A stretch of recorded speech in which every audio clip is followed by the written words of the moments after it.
Welcome to the Refine and Shine, the podcast dedicated to mastering the art of continuous improvement and optimizing every aspect of your life. I'm Angelina Rivera, your host, and together we'll uncover the secrets to refining our lives, our habits, and our processes to unlock our inner brilliance. Join us on Refine and Shine, where we'll delve deep into achieving more in life without the burnout and without all the stress. This podcast is your platform for a more fulfilling life through continuous improvement and personal growth. In each episode, I and a diverse array of guests discuss practical strategies for up-leveling every aspect of your life. From developing good habits and organizing your space to refining your mindset and personal goals, we're going to explore it all. Our guests share personal stories about the systems they've developed or systems they've used and the tweaks they've made in their lives when refinement was needed, allowing them to truly shine. Listen to Refine and Shine to learn how you can implement continuous improvement techniques in your daily routine, develop and maintain healthy habits that lead to success and satisfaction, organize your life to reduce the stress and increase your productivity, foster a growth mindset that propels you to new heights. My mission is to inspire you to take bold action, make positive changes, and become the best version of yourself. Whether you're aiming to elevate your career, nurture meaningful relationships, or enhance your overall well-being, Refine and Shine is your guiding light. With over 25 years of experience in continuous improvement, I help businesses streamline their processes, establish efficient work areas, and implement standard work protocols. I have trained over 600 individuals and teams in process improvement, optimizing workflows, and enhancing overall operational efficiency. Tune in every week as we embark on an enlightening journey, exploring paths to refinement and illuminating the way to shine in every area of our lives. Subscribe now and join us on this journey to polish your life and let your best self shine through. Thank you for joining us on Refine and Shine. Welcome, everyone, back to another episode of the Refine and Shine podcast. I'm super excited because I always love to bring you amazing guests and add value to you, what you're listening to. And today, I'm super honored to have my friend Monica here. And let me just talk to you a little bit about who she is, and then we'll just get right into it. Monica Conley is a transformational expert and mindset coach dedicated to helping ambitious yet unfulfilled women reclaim their confidence, health, and purpose. After losing 150 pounds, yes, you heard that right, 150 pounds, overcoming deep personal challenges, and redefining her own identity, Monica developed the Thrive Blueprint, a powerful framework that helps women navigate life's transitions, break free from self-doubt, and step into the life they were meant to live. As a host of the Unshakable Belief podcast, Monica brings raw, inspiring conversations to the forefront, sharing stories of resilience, grit, and reinvention. With certifications in holistic health, life coaching, goal success, and mindset transformation, she combines science-backed strategies, deep personal experience, and faith-rooted guidance to empower women to rise and thrive. Wow, Monica, that sounds so good. I'm so excited. And I am also thankful because you had me on your podcast. And so just welcome to my show. And let's just talk about your story. Well, thank you so much for having me. It is truly an honor. I am so excited to do this with you. I think that, well, you're welcome. And I think that it's just such amazing to hear because we've known each other for a couple of years. And it's just through constantly being put in the room, not choosing for us to be put in the room.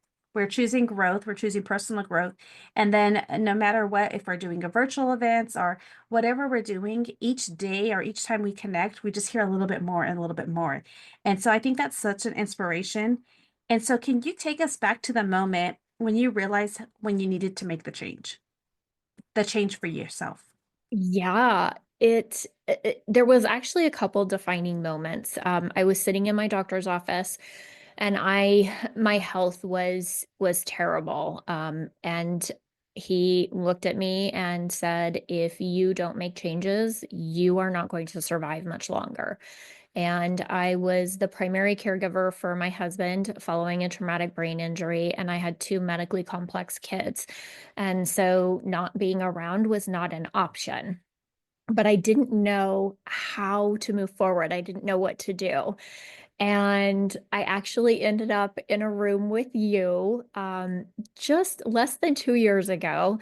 And it was the first time that I met you. And getting in that room and feeling seen and heard by the people in that room made me realize that I had forgotten how to dream. And they really, like, the ladies in that room were like, well, what about this? And they gave me all kinds of ideas, and I saw them doing it. And I was like, well, I can do this too then.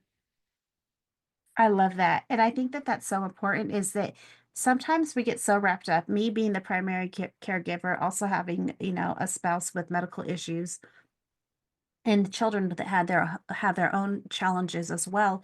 It is really hard sometimes when we get so lost in the grind and we're just like, we got to work, we got to work, we got to provide. And we just sometimes need to, like, God has to remind us that we need to slow down, or our higher power, whatever people believe, or choose to believe, that um, we have to slow down. And sometimes it's not what we want to hear. And sometimes He has to, like, our higher power has to, like, say, hello, you got to stop. You need to take care of you too. And so is that when your transformation started? Is the day that you put yourself in that room?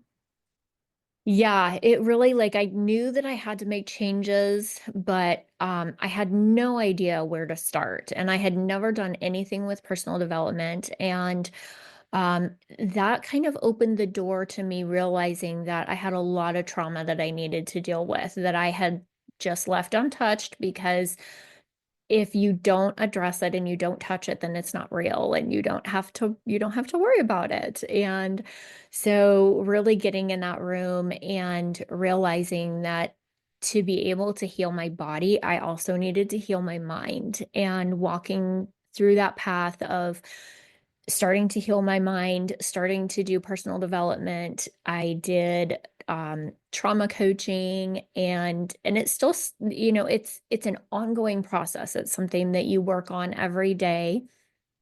You get into rooms and you get connected with people, different networking events, things like that. But that moment was really pivotal for me with those ladies in that room to help me realize here's how I can make the changes and how I can step forward. And it gave me the confidence that I could do that.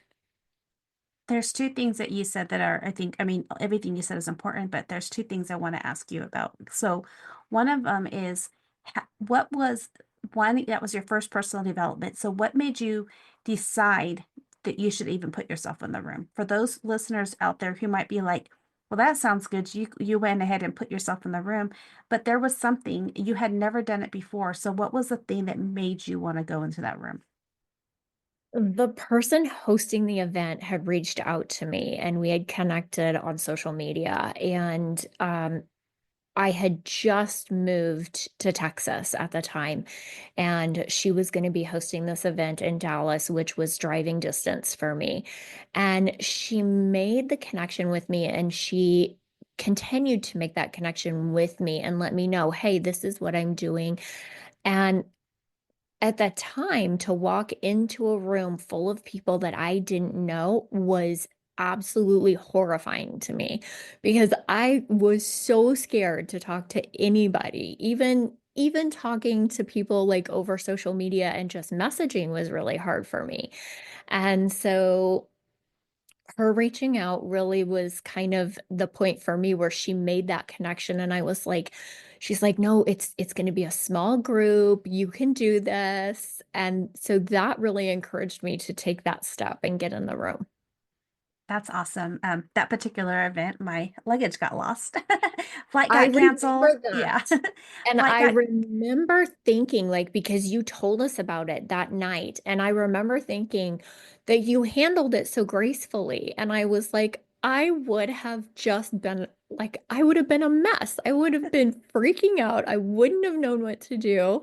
And especially because it was really the first time that I had ever traveled by myself. And so that was seeing that was inspiring to me because I was like, oh, well, like look at how she handled that. I can learn how to do that. I think that's important. Yeah. So my luggage got lost. It got delayed and it arrived like 6 hours into the event. Luckily, I had carried a little carry-on that had a little essentials. Walgreens had some clothes that I could buy. But the other thing is that the night before my flight, I wasn't supposed to take that flight. It was another flight. And because of weather, my flight got canceled, rearranged. It was a bunch of things. But that's the thing is that when you go to personal development or you want to do something, you have a goal or you have things, there's going to be what people will say is like the devil there's going to always be obstacles and there's going to be things that are going to stop you or try to stop you. And what you have to realize is your goal bigger than this obstacle? Is it your destination bigger than the obstacle? Because we're going to have detours in life. Nobody ever said life was perfect. And choosing to just go ahead and say, okay, this isn't working the way I decided it or I want it to work, but what's my plan B? What's my plan C? And so that was important. And I'm glad that that inspired you. But the other thing I Well, and wanted it to say, really helped me because I remembered that. So we both were in a room in January of this year, and Texas got shut down from a snowstorm. And I knew if I waited, I would never make it to the event, that the flight would get canceled. And so taking what I remembered from how you handled the situation, I was like, no, I just have to pivot and do this a little different.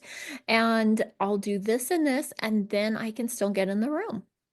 yes, I love that.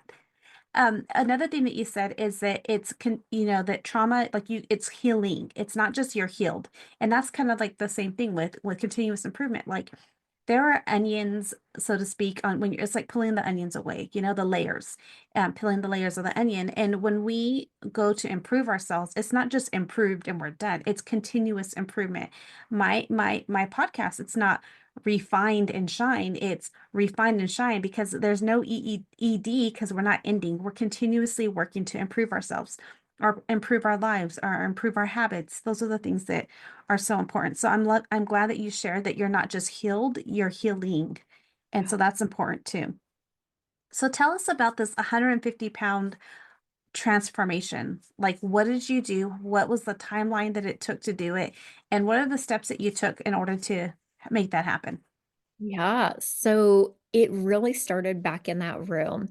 And the host of the event was talking about someone that she had had come and speak at another one of her events.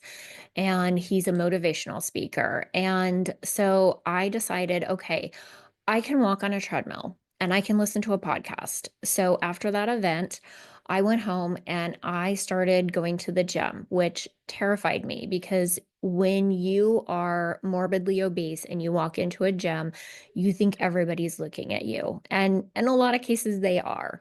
And so that was a huge step for me coming out of that event to be able to walk into a gym and I would get on the treadmill and I would put on a podcast and his was the only podcast I knew. So that's what I would listen to. And I wouldn't stop walking until the podcast was done. And then I knew that I had to look at the nutrition and the holistic portion of it. I had been going to, through Western medicine for years and was just continuing to get sicker and sicker with no answers.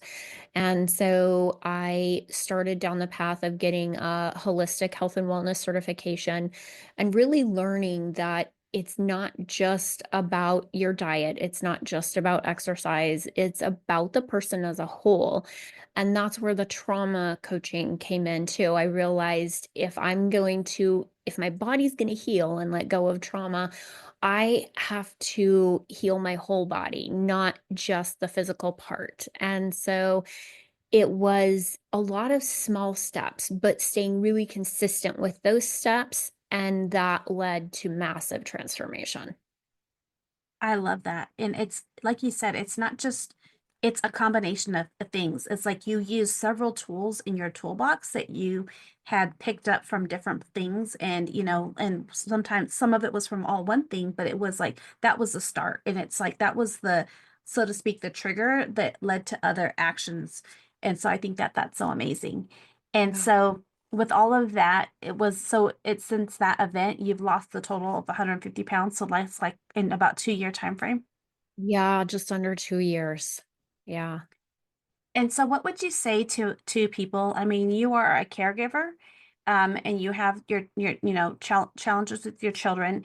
How did you make the time? Because I'm a time management coach, and I'm always telling people like, we can find time in your day.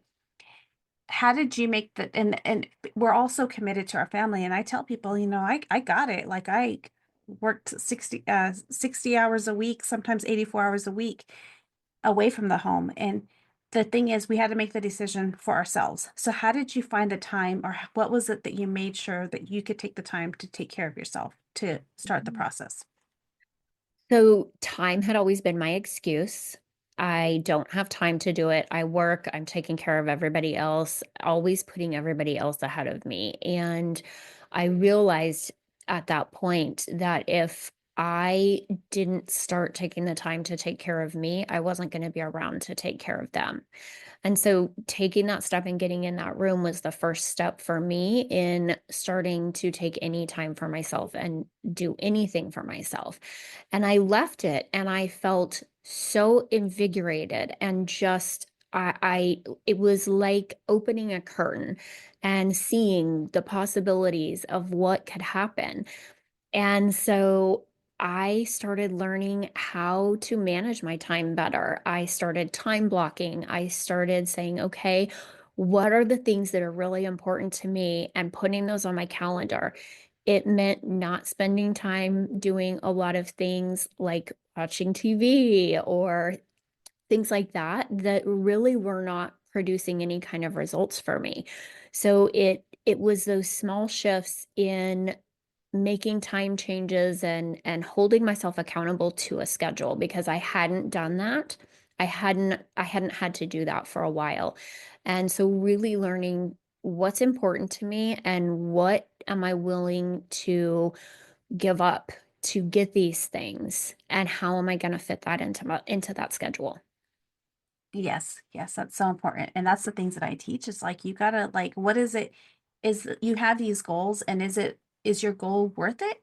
Yes, of course it's worth it. You wouldn't have that goal or that dream if it wasn't put onto you for a reason. We are meant to create, and that is meant that we have things in our lives that are things that we're inspired to do. And if we're not doing this, are we living into our purpose? And in order to live into our purpose, we have to make time for that. And so we have to learn how to set up boundaries and things like that. And so for you, with all the things you have on your plate, you made sure that you set up the time.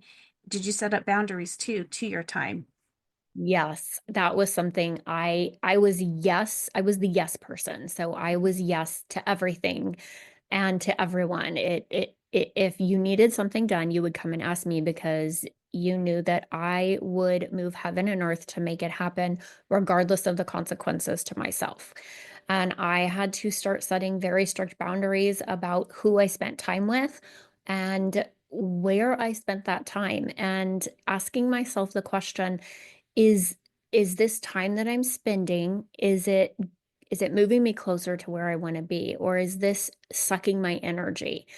And that is really how I have continued to move forward. I look at something and I say, is this getting me closer to what I want to do, or is this taking energy away from me that I don't have the energy to spend? Yes, exactly. Um, I think that's good. And I thank you for that because that's like what I tell people. Like it's really important where your energy goes, because where your energy go, where things flow. And so one of the things though, you have your Thrive blueprint. So tell us a little bit what that is. Yeah, so the Thrive Blueprint, I actually found that I designed this as I was walking through my transformation, and now I use it to help other women. So you want to tune in and start the transformation of your mindset. Heighten your well being by prioritizing your health and wellness on all the levels. So, physically, emotionally, and spiritually. It's not going to work if you're not aligned with your heart and your mind. Reigniting your purpose. So, really looking at what fulfills you. Where are you spending time that you're not passionate about? Um, Igniting self-leadership. So taking ownership of your life and the decisions that you make by doing it with confidence and with the power that you have within you.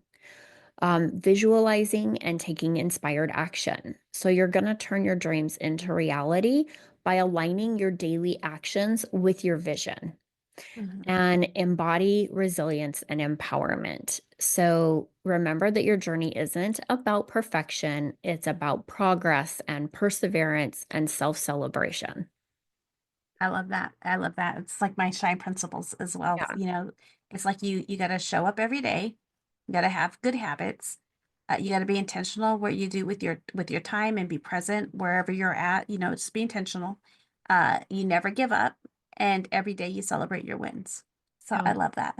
I think And that I think that's Go ahead. celebrating the wins, I think, is so hard for people. That's really hard to, look back and celebrate those things. And I never did that until recently because I always felt like it was bragging or it was like, look at me. And I never wanted to come across like that. So I never celebrated those things. And so now looking back, I'm like, I did some crazy, amazing things and learning how to celebrate that and finding the right people to tell that to and to celebrate with. Well, what I think is so important is that there's, my background or my family's history and all that is a lot of it is the mental, right? It's the mental, the mindset, and like depression and things like that, bipolar, all the things. And so what the everyday celebrate your wins is like, I made my bed today. That's a win because I got up. That means I got up and I made my bed, right? Where, when you're dealing with depression and people that have manic depressive things like that, sometimes it's hard to even get out of bed. So when you get up out of bed and did that today, that's a win. Or just choosing to do the right food choices. Maybe you drink just 2 cups of coffee instead of five, or little things like that is a win. Even just making a good like 5-minute walk. Um, like there's been times with people who have been depressed and just brushing their hair or brushing their teeth, because that means that they got out of bed again. Yeah. And those little actions was something and when they had a bad day or years later when they had something, they would just go back and like, oh yeah, I did that. I did that. I took a shower. I did all that stuff. And so that's kind of how it came about. And for me, it was when I was going through one of my most depressive times when I lost our child at 20 weeks. Even just getting up sometimes on the weekend was just so hard. Even though I had my son, I was like, just getting out of bed was, I was just in a bad place. And so if I did all those things, it was like, okay, everything that I did was like, I'm going to celebrate. I'm going to celebrate. And so I think it's very important. And just even Yeah. if you don't share them to anybody, you just write them in a journal because then Yeah. you can just go back and think like, oh yeah, I did that. So I think that's important. Definitely. It definitely and I have been in that same situation. I lost my son as a newborn and you know, having my daughter help me because I had to get up. I had to be able to, I had to get up and take care of her, but I remember very clearly thinking to myself, this I have two choices to make here and I can either choose to keep getting up every single day or I can choose to not and to stop functioning. And I had known enough people who had walked down that path of choosing to just stop functioning, and I knew where that would end up. And I knew that was a turning point for me that I was like, I have to choose this every day because I know what that other path looks like. Hmm. Exactly. And so that goes into the mindset. And, a lot of women struggle with, with the mindset, the self-doubt, things like that. What's one powerful shift that you yourself have taken to help you with that mind shift? Like, what do you do to help women believe in themselves? We'll be back after a quick break. Okay, be honest. How many times have you sat down to get something done only to find yourself scrolling, checking emails, or getting lost in distractions? Yeah, we've all been there. And those distractions, they're not just stealing time, they're keeping you stuck. But here's the good news. I got a free webinar that's going to help you mastering disruptive distractions, master your productivity, and it's happening on March 18th at 5 p.m. Pacific Standard Time. And I'm sharing the exact strategies you need to take back control of your focus and finally start making real progress. Don't let distractions ruin your day. Register now at www.angelinarivera.com/links, and let's get back on track together. If you missed that link, check out the show notes with all the details.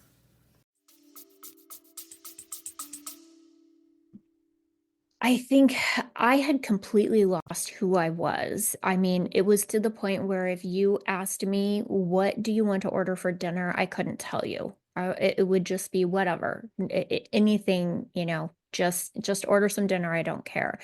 And really stepping back and remembering who I was and reestablishing that. What do I like? What don't I like? That was huge for me. It was just reestablishing myself and remembering what I like, what I don't like. What do I like to spend my time doing? What are hobbies that I like that I haven't done in years?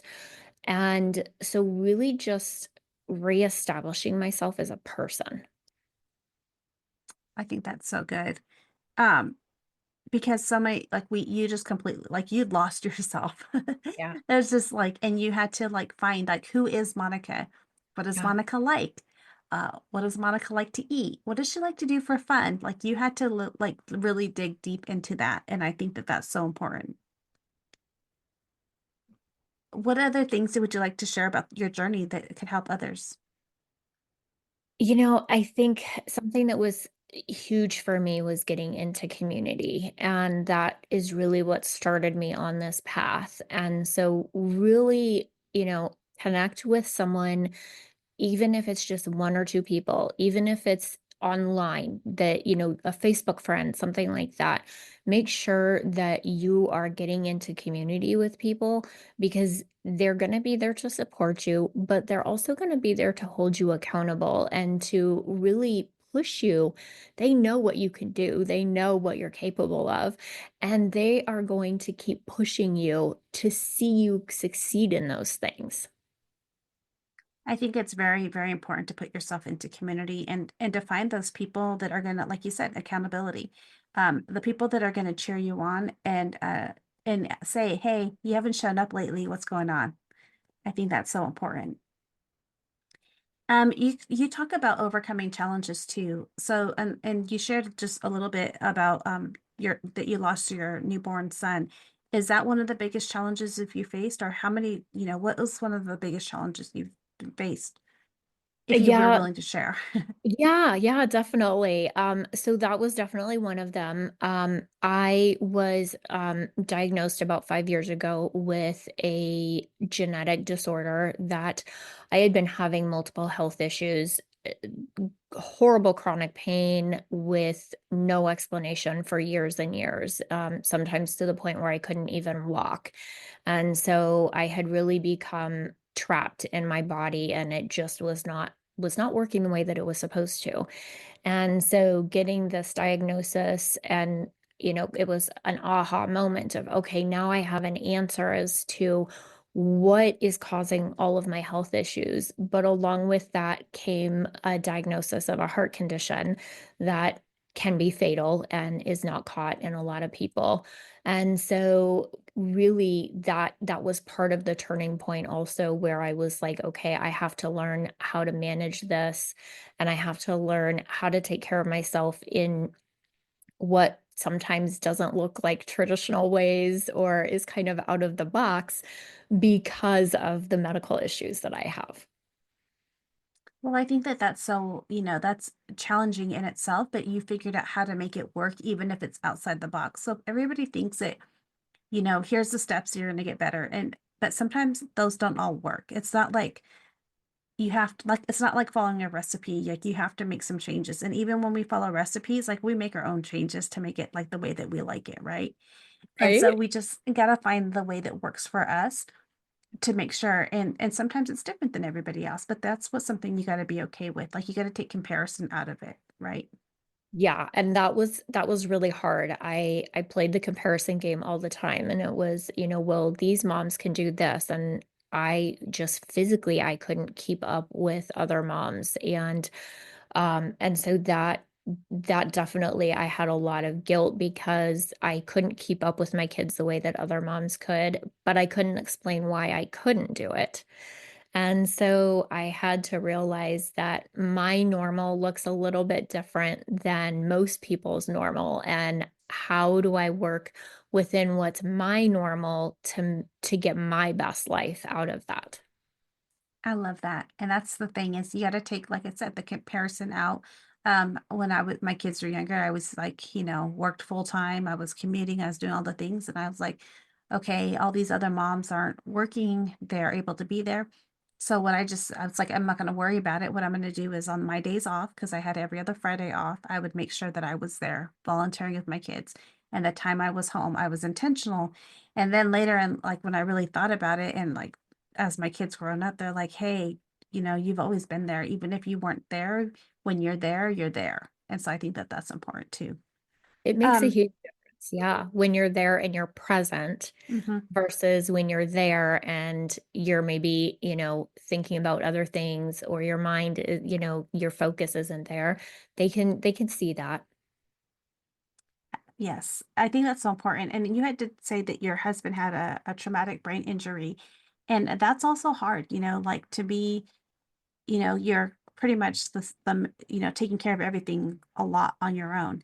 And so that was probably a challenge that you had to overcome and just had to take, like this is my life is different than everybody else's. And Yeah.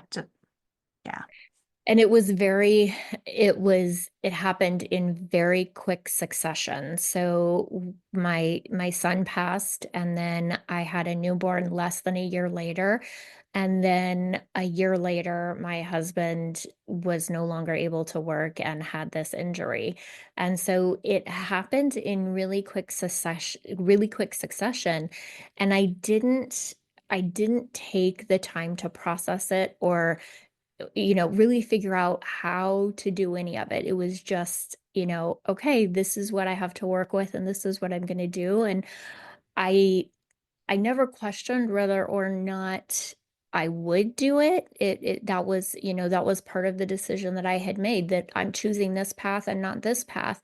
And so it was just always I'll just keep moving day by day by day and get through and it'll all work out. Somehow it will all work out, but not much of a plan there. and I think that that's something that when we have things that happen that are just hard things, hard moments, sometimes we don't even take the minute to process things, and we just like, okay, move, move, move, and then what can happen though? It leads us to burnout. It leads us to having like trauma in our lives that untouched, unhealed, and you had to work through all of those layers, and you're still working through things because we don't just heal, right? We are healing just to get to the person that you are today. And the thing Yeah. is, And though, just when you think that you're healed from something, you're going to find that that's not true and that you have to go back and do work on it. yes, yes, I think that's it's so important.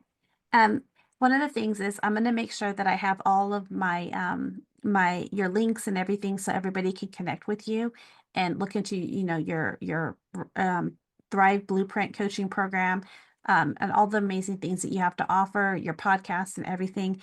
But before we wrap up with that, I would love to hear a word or a phrase, something that you can have my listeners in order for them to refine and shine today. So what would that be? So, something that really resonated with me that came out of my own journey was to claim your moment. Claim your moment because you were made for so much more and you can do so much more than what you think you are capable of. I love that. I love that. Yes. As before we wrap up, is there anything else you'd like to share or anything about your program? Anything you're offering soon that my listeners can tune into? Yeah, I have a mastermind, a 6-month mastermind that's going to be starting this summer.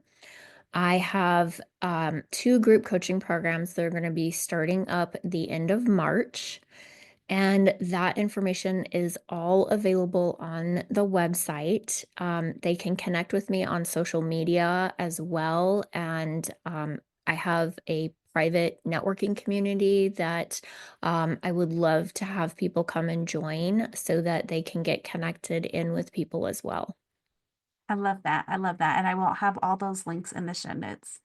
And so I just want to thank you for being an amazing guest. And I cannot wait to see all the things that you have coming for 2025 and what is going to be in 2026 and years on. Thank you so Well, much. thank you so much for having me. Thank you for joining us on this episode of Refine and Shine. We hope you find valuable insights and inspiration to fuel your journey of continuous improvement. Remember, the key to success lies in refining your processes and letting your inner brilliance shine. If you've enjoyed this episode, be sure to subscribe to the podcast and leave a review. Your feedback is greatly appreciated and helps us reach more listeners like you who are eager to refine and shine in all areas of life. Stay connected with us on social media for updates and additional resources and behind-the-scenes content. We love hearing from our listeners, so feel free to reach out with any suggestions, questions, or success stories you'd like to share. As we wrap up, remember that the power to transform your life lies within you. Keep striving for growth, embracing change, and seeking opportunities to refine your skills. Together, let's continue to shine bright and make a positive impact in the world. Until next time, keep refining and keep shining.